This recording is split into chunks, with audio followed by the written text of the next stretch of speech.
Bonjour à tous! Alors aujourd'hui, nous allons faire une nouvelle ouverture de boîte d'un jeu Amélio. Donc je vous le rappelle, deux collections.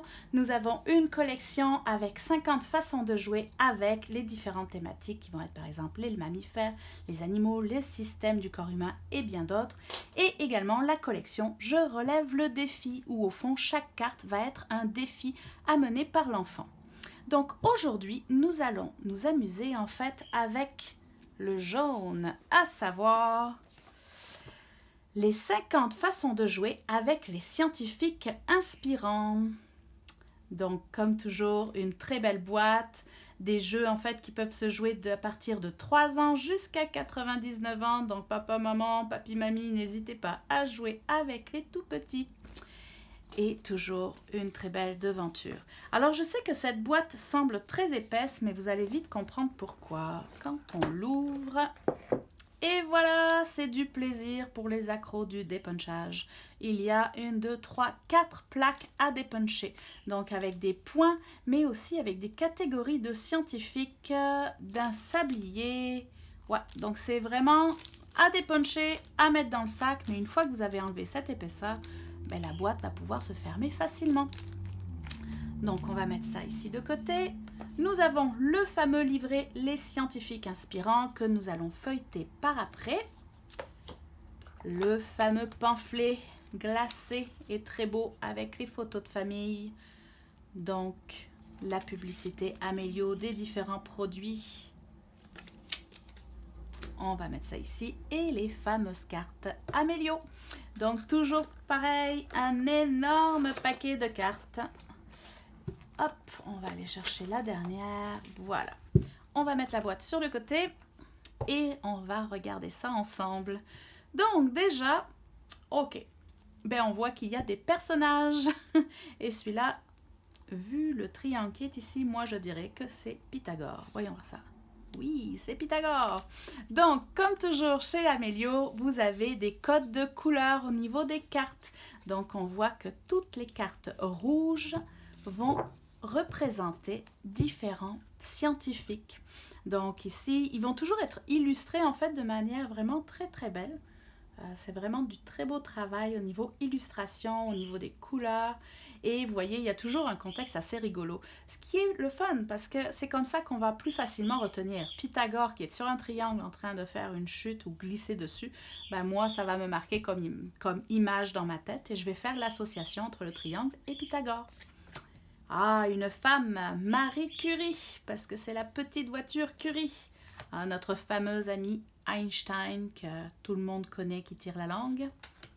Évidemment, nous avons Léonard de Vinci, Tesla, Nikola Tesla, Mendel qui compte ses petits pois en dormant dans une gousse de petits pois, c'est ça, Georges Mendel, et etc., etc. Je ne vais pas tous les faire en détail, mais comme vous voyez, ils sont tous très très beaux, très bien illustrés, avec des images qui marquent l'esprit. Donc, vraiment très très beau. Donc ça c'est le recto. Et si on regarde au verso, voyons voir ça. Donc au verso, bien évidemment, on a en fait le nom de la personne, son métier, donc à la base, qui est représenté par une iconographie que l'on va retrouver dans d'autres cartes. Donc je vais pouvoir vous les montrer maintenant, tant qu'à faire. Hein. Voyons voir ça. Donc ça, ce sont les cartes qui sont plutôt avec une bordure bordeaux, on va dire.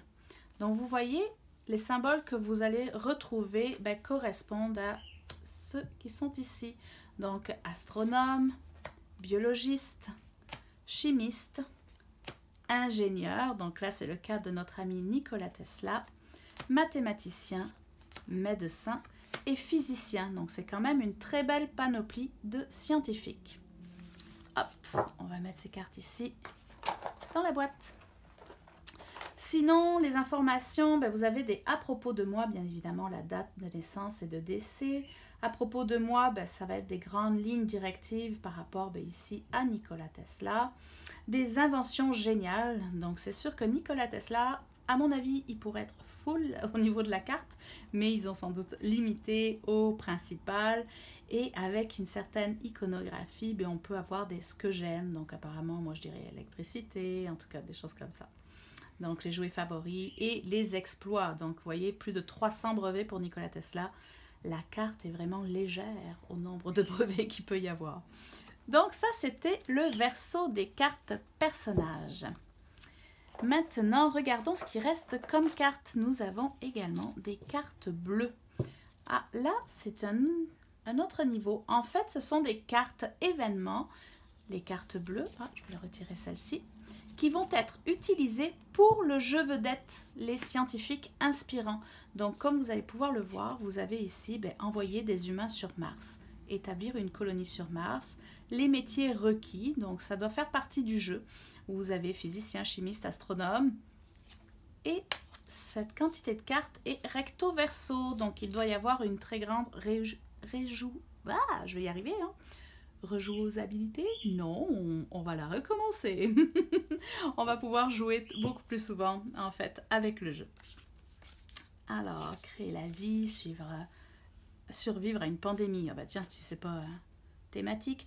Nettoyer une marée noire, neutraliser des météorites, communiquer avec les animaux. Donc, vous voyez, vous avez vraiment une variété incroyable, plus ou moins utopique, en fait, ou plus ou moins réaliste, de ce que l'on va pouvoir faire comme événement. Alors, mettons ça ici. Et nous avons finalement la fameuse ligne du temps Amélio. Donc ça, vous allez le retrouver régulièrement dans certains jeux où vous allez pouvoir en fait situer à quel moment est apparu ce scientifique. Est-ce que c'est lors de l'époque contemporaine, moderne et de la Renaissance? Est-ce que c'est durant l'Antiquité? Donc là, on va pouvoir jouer sur la ligne du temps. Bon, eh bien, regardons maintenant ce qu'il en est pour notre livret. Alors, les scientifiques inspirants.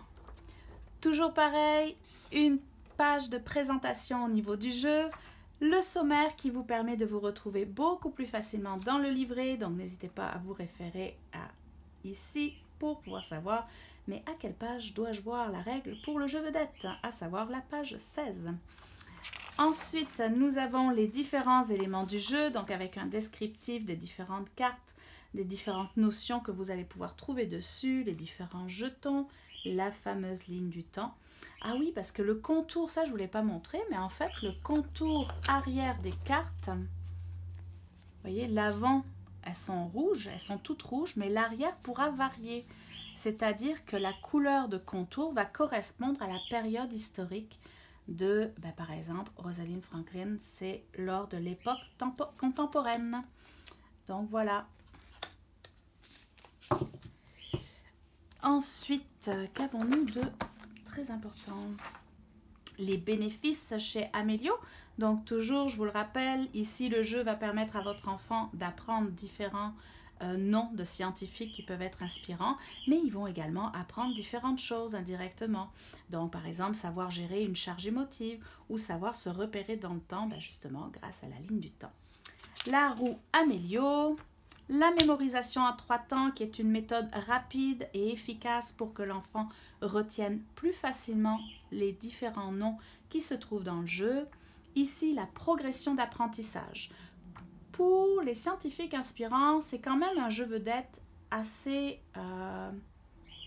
il n'est pas si difficile, mais assez recherché. Il y a plusieurs consignes. Et avec un jeune enfant, il va falloir y aller doucement.